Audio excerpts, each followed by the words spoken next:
I have a very interesting subject. I call it 5 Simple Steps to Go from Average to Fortune. I've been asked to give it in many places for corporations and companies, and now I have the opportunity to share it with you. It's a pretty big subject for someone like me, for my life started out rather modestly. Up in farm country in Idaho, where I was raised, I found a very beautiful young lady and persuaded her to marry me, and kept making all of those grand promises, as we're inclined to do, that everything was going to work well and that she had made a wise decision. Well, 2 or 3 years after I'd gotten married, it didn't look like my new bride had made such a wise decision, because I'm now starting to struggle. I've got far too much month at the end of the money, if you've ever known what that's like, and I'm wondering what to do. I'm behind on my bills. I'm willing to work hard, that's not my problem, but it isn't going as well as I had thought it would up until that point. I'm struggling, and I'm wondering what to do. Should I go back to school and get some more education? I didn't have any capital to start a business. I met a very remarkable man. His name was Mr. Schoaf, Mr. Earl Schoaf.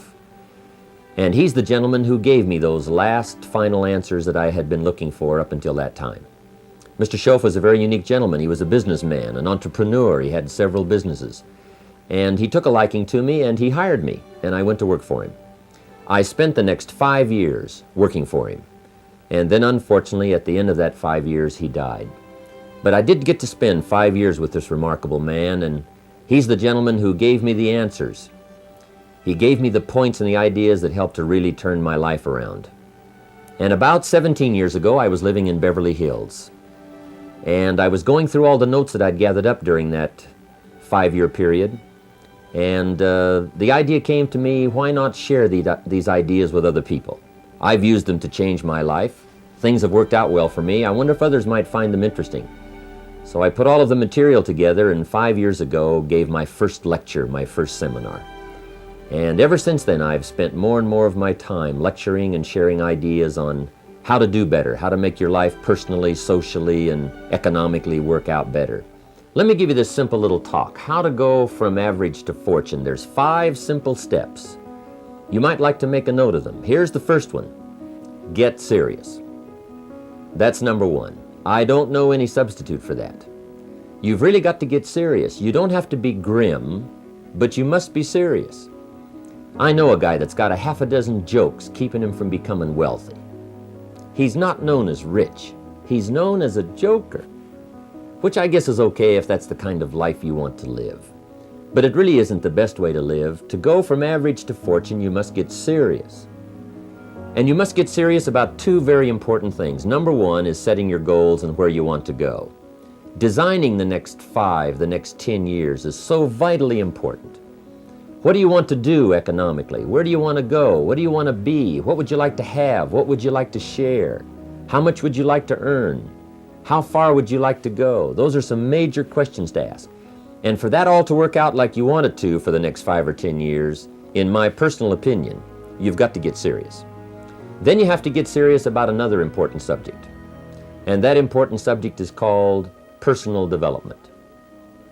Personal development is striving hard to become the kind of person that you want to be. And to become the kind of person you want to be, you've got to work at it.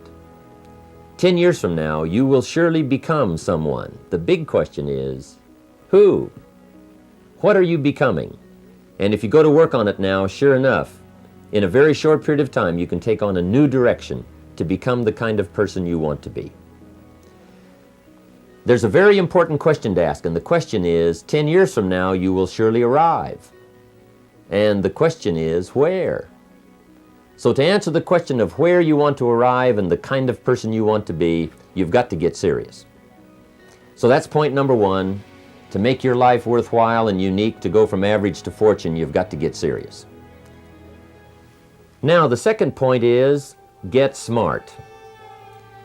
To make your life work out worthwhile, you've got to have some ideas. You've got to have the information. So you've got to be smart. In fact, in this decade, you must be much smarter than you were in the last decade. You've got to read the books. You've got to come up with the information. When I have a chance to talk to the high school kids, that's the theme of my talk. Get smart. There's nothing worse than being stupid. And if you will read the books, learn from your experiences, do all the things that you possibly can to get the information, sure enough, you'll be wiser this year than you were last year. And I've got a few techniques that I teach in my seminar on how to get smarter, keeping a journal, going to the lectures, going to the seminars, listening to the sermons, picking up ideas from other people. You just must keep up this steady process of learning. Never cease your quest for knowledge. And that's one of the key points to go from average to fortune. Get smart. Now here's number 3. You've got to get going. All of the things that you've learned will not do you that much good if you don't put it into an action plan. You've got to get going. In my management and leadership seminar, we teach game plans, how to put all the good things that you've learned into action. Economic action, social action, personal action. How to make the changes and how to actually do the work, how to actually function. Get going, that's the key. Some people are ever learning, but they don't put it into action.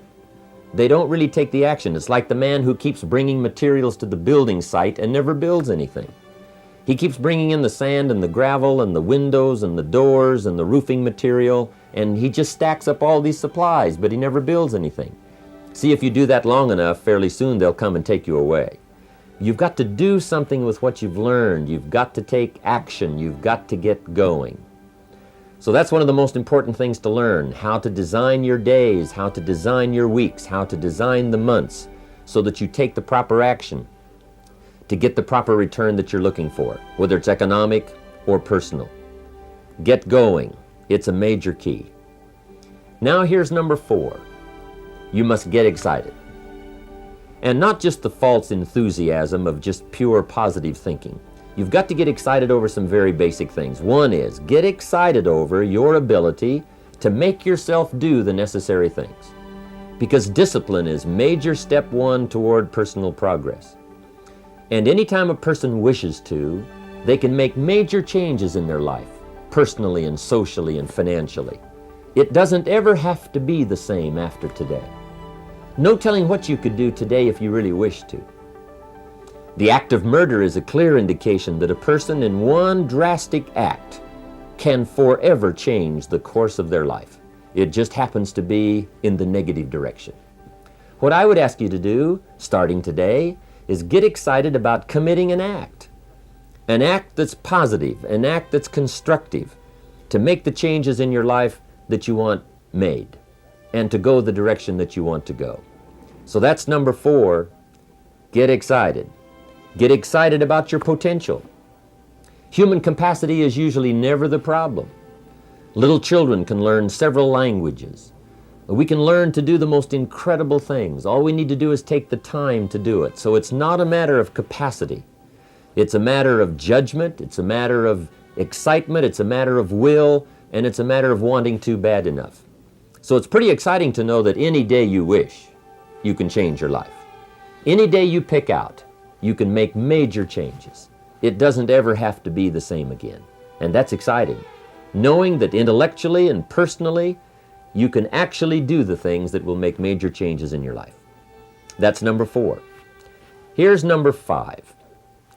Number 5 is get away.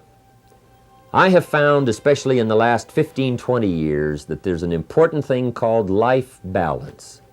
You've got to learn to get away. You must learn to get away and be alone. Learn to get away and reflect. Learn to get away and learn how to live as well as how to earn.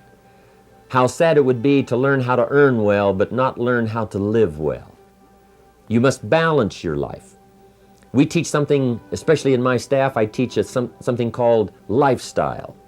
Lifestyle is how you learn to live your life. Some people have money, but they don't even know how to spend it. They have time, but they don't know how to spend it. Some people are successful, but they don't know how to spend their success. They don't know what to do with it. They don't get joy from it. Rather, they get animosity. A father takes $5, crushes it, and throws it at his son and says, if you need it that bad, take it.